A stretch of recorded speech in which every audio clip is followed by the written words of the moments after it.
This video contains spoilers for Breaking Bad and Better Call Saul. Texas. The Czech Republic. Neo-Nazis? There's a common thread that links these three things. That thread is Lydia Rodart Quayle. There are many characters in Breaking Bad who can be considered underrated or underutilized, and the character that has always stuck out to me is Lydia. Even though she has limited screen time in the Breaking Bad universe, she leaves a lasting impact on the story. Join me today as we break down Lydia and explore why I think she's Breaking Bad's most underrated character.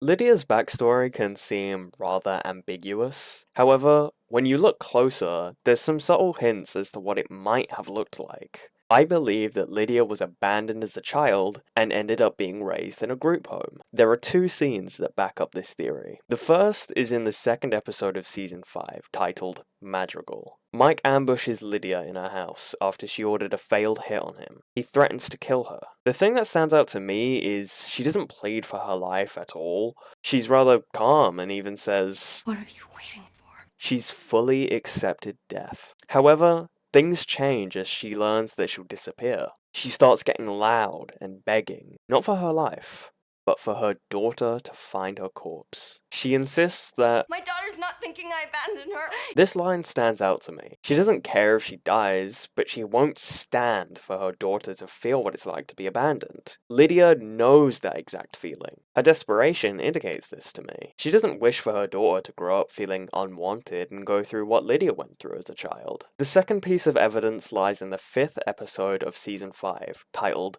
Dead Freight. Lydia once again is having her life threatened. As she tries to prolong her life, she states that, I'm not going to prison and have my daughter raised in some horrible group home. Do you have any idea what those places are like? you could probably write this line off as her just being rich and looking down on the less fortunate. However, if we link this back to Lydia being abandoned, it's reasonable to assume she's speaking from experience here. She knows what it's like firsthand. The delivery of, "Do you have any idea what those places are like?" indicates this to me. She's very serious about it, and it almost feels personal in the way she says it. I love just how subtle Lydia's backstory is in the show. It works in a brilliant way to show Lydia's love for her daughter. She pleads a lot to ensure that her daughter will never understand the feeling of abandonment, and it's just something that makes me love her character even more.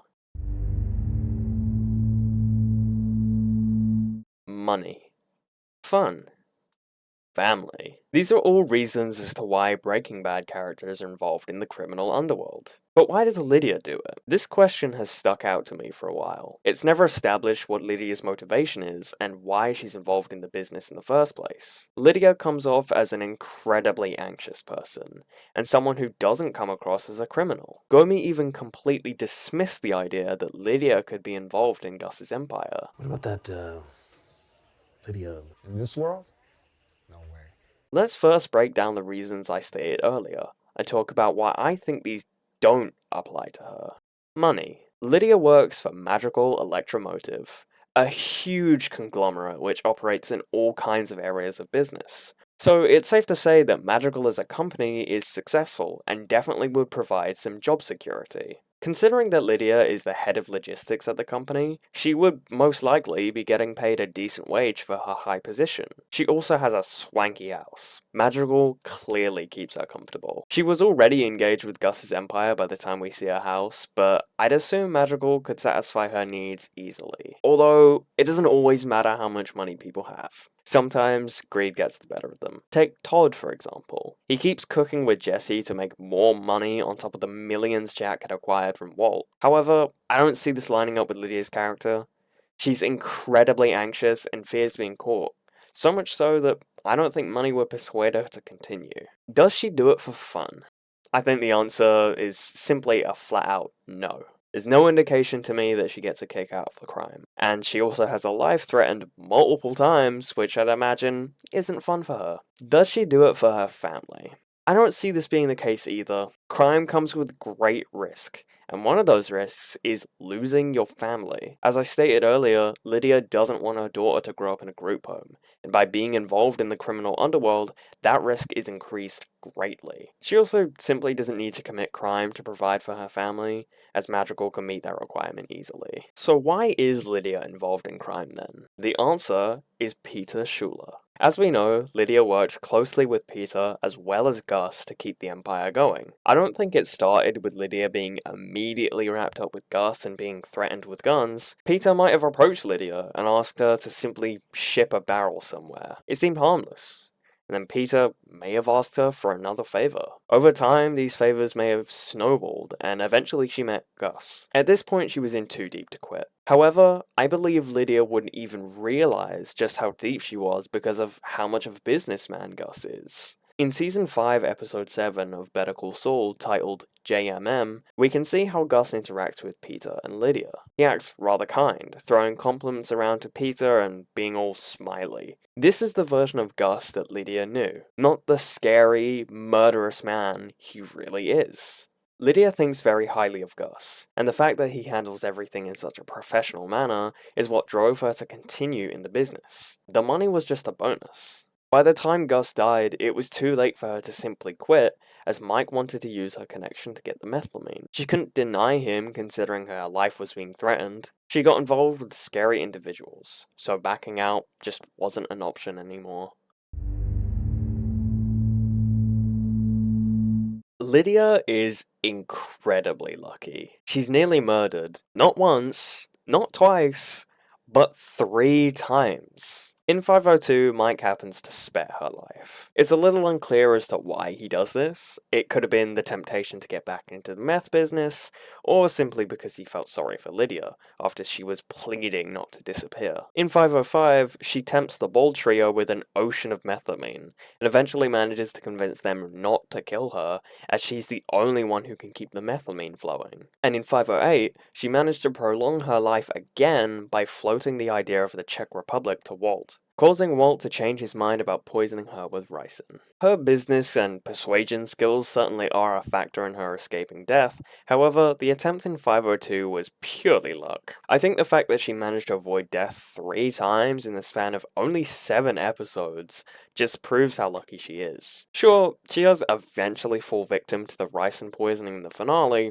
but it can't be ignored just how many times she escaped death prior to this. She should have been dead a long time before Felina, but luck was on her side. Lydia also managed to get extremely lucky during the DEA investigation into Gus's empire. Lydia is essential to Gus's operation, as she is the one who provides the methylamine. Without her, cooking would have been a much harder task. It's incredibly lucky that the DEA mostly ignored her in their investigation. There is an instance of Hank suspecting she could be involved, but he doesn't really look into it. An instance of her luck coming into effect is in Season 5, Episode 4, titled 51. Jesse shows up in Houston to pick up some methylamine from Lydia. As he's grabbing it, Lydia happens to be in the perfect position to notice a GPS tracker. Her standing in the perfect place manages to save the new operation, as without her, they wouldn't have even noticed the barrel's tracker until it was too late.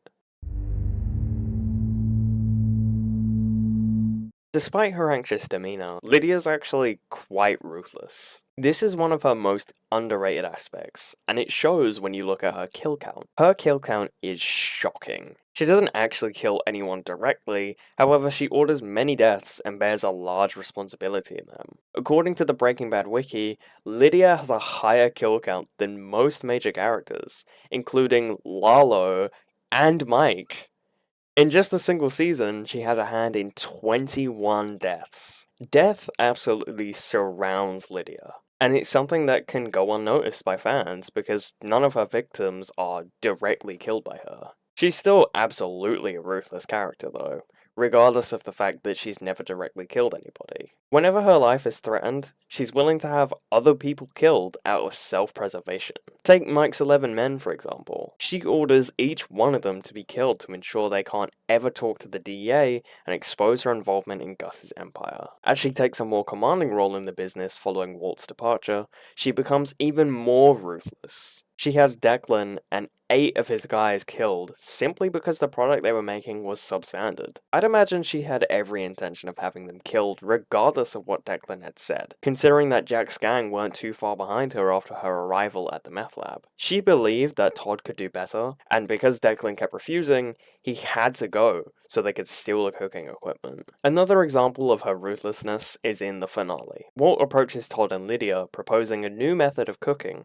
which could save them having to use methylamine. Lydia accepts this, but she doesn't actually care about the offer at all. The moment she saw the opportunity to lure Walt into a trap, she took it. It's interesting to note that Todd, the psychotic child murderer, didn't even think to kill Walt as a way of tying up loose ends. Yes, it can be said that Todd has a lot of respect for Walt, so perhaps the thought didn't even cross his mind. It's just interesting that Lydia, the more innocent seeming of the two, is the one completely down to tie off one more loose end.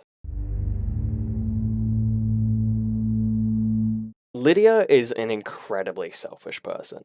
As I said earlier, she acts out of self-preservation. In fact, most actions she takes throughout Season 5 are out of self-preservation. Her very first scene with dialogue is all about her trying to keep herself in the clear. She meets with Mike at a diner and insists that he kill 11 men to stop them from sharing information that could potentially lead to her getting exposed. Avoiding prison is more important to her than the lives of 11 men. Her selfishness heavily ties in with her ruthlessness. Many of her ruthless actions could also be considered selfish. The prison murders are a prime example of this. Lydia pushes many times throughout 5A to have the list of men killed while Mike objects. Despite Mike's refusal to kill them, she still makes moves to have people on the list taken out by hiring Chris. Although that's short-lived as Chris is murdered by Mike. The survival of these men definitely have an impact on other characters throughout the story, like Walt, Jesse, and Mike. But Lydia was undoubtedly doing it for herself, more than anyone else. After Lydia discovers the trackers on the methylamine barrels, Mike insists on killing her, even after confirming the trackers were planted by the police. She is saving herself. I am telling you, she will turn a gun or a badge on us the first chance she gets. Thanks for watching this video. An analysis on Lydia has been something I've wanted to do for a while. She's always been fascinating to me, and I feel like she's not really talked about a lot. I'm aware that the early segments of this video are just me speculating, with not a lot of evidence to go off of. So I'd love to hear people's thoughts on those. And if you think there's a more underrated character, then feel free to share in the comments. Also, next month, I'm going to have a much longer video coming out. Hopefully a little before Christmas, it just depends on how much time I actually have to work on it. I also intend on making Pluribus content, but I'm going to hold off on that until the first season has concluded. As always, thank you for watching. Bye.